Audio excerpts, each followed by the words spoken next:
Right గా 39 మందితో Congress first list. తెలంగాణలో 4 ఎంపీ స్థానాలకు అభ్యర్థులను ప్రకటించిన పార్టీ హైకమాండ్. కర్ణాటక, ఛత్తీస్గఢ్, కేరళ, ఈశాన్య రాష్ట్రాలకు కూడా. మహబూబ్ నగర్ కు వంశీచంద్ర రెడ్డి, మహబూబాబాద్ కు బలరాం నాయక్, జైరాబాద్ కు సురేష్ షెట్కార్, నల్గొండకు రఘువీర్ రెడ్డి. వయనాడ్ నుంచి మరోసారి బరిలోకి రాహుల్ గాంధీ. ఈ నెల 11న సెకండ్ లిస్ట్ రిలీజ్ అంటూ 4 అభ్యర్థులను ప్రకటించారు. తెలంగాణలో కర్ణాటక, ఛత్తీస్గఢ్, కేరళ, ఈశాన్య రాష్ట్రాలకు కూడా ప్రకటించారు. మహబూబ్ నగర్ కు వంశీచంద్ర రెడ్డి, ఇక మహబూబాబాద్ కు బలరాం నాయక్ మాజీ కేంద్ర మంత్రిగా ఉన్నాడు, ఎస్టీ సామాజిక వర్గం. జైరాబాద్ కు సురేష్ షెట్కార్ గురించి మీకు ఎరికే, ఇదివరకు ఆయన ఎంపీగా పనిచేసిండు.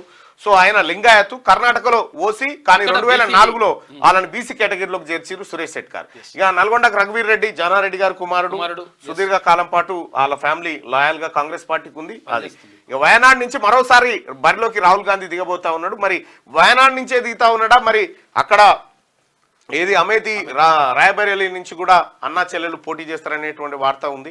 మరి అక్కడి నుంచి కూడా పోటీ చేస్తాడా అనేది చూడాల్సిన. చూడాలి. ఈ నెల 11న సెకండ్ లిస్టు రిలీజ్ కాబోతుంది అనేది వార్త. ఇక లోక్సభ ఎన్నికలకు 39 మంది అభ్యర్థులతో Congress party first list release చేసింది. కేరళ నుంచి 16, కర్ణాటక నుంచి 7, ఛత్తీస్గఢ్ నుంచి 6, తెలంగాణ నుంచి 4, లక్షద్వీప్ నుంచి 1, నార్త్ ఈస్ట్ రాష్ట్రాలైన మేఘాలయ నుంచి 2, నాగాలాండ్, సిక్కిం, త్రిపుర నుంచి ఒక్కో స్థానాలకు అభ్యర్థులను ప్రకటించింది. ఇందులో రాహుల్ గాంధీ మరోసారి సిట్టింగ్ స్థానం వయనాడ్ నుంచి పోటీ చేయనున్నారు. శుక్రవారం ఢిల్లీ అక్బర్ రోడ్లోని ఏఐసిసి హెడ్ ఆఫీస్లో అజయ్ మాకెన్, పవన్ కేరాలతో కలిసి కేసీ వేణుగోపాల్ అభ్యర్థుల పేర్లను ప్రకటించారు.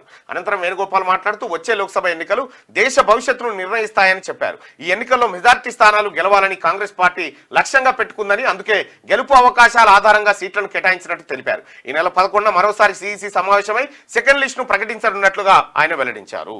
ఈ నెల అంటే ఎల్లుండి సెకండ్ లిస్టు వచ్చేటువంటి అవకాశం ఉంది కాంగ్రెస్ పార్టీలో. కాంగ్రెస్ పార్టీ ఎన్నికలకు సమాయత్తం అవుతుంది.